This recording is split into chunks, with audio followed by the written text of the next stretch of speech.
Lolong K-pop fan? Viral ngayon ang 69-year-old senior citizen mula sa Lipa, Batangas na si Ricardo Santos o mas kilala bilang Lolo Ding matapos niyang manood ng isang K-pop concert.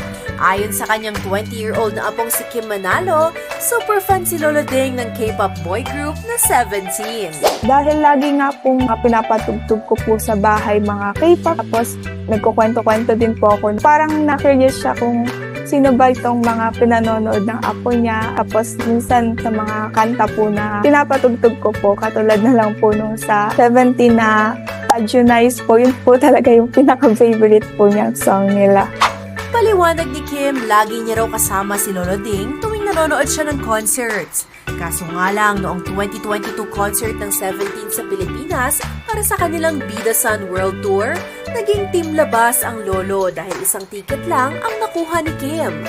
Kaya naman nag-promise siya na sa susunod na concert ng 17, siguradong dalawa na silang manonood. At noong nakaraang buwan lang, natupad na ni Kim ang promise niya dahil nagkaroon muli ng concert ang 17 sa Pinas para sa kanilang Right Here World Tour.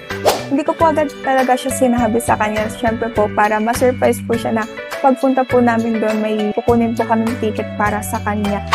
Ngunit nung araw ng concert, magkahiwalay sila ng seats. Pinili ni Kim ang standing section habang sa bleacher section naman ang kanyang lolo para may pahingahan siya.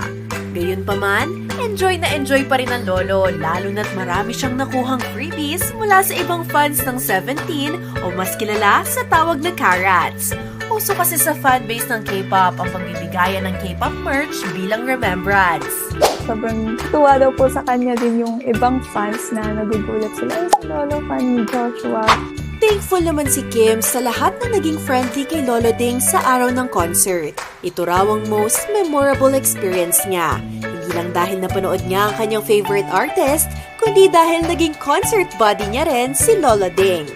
Kaya naman ang payo niya para sa mga apong tulad niya, protect your grandparents at all cost.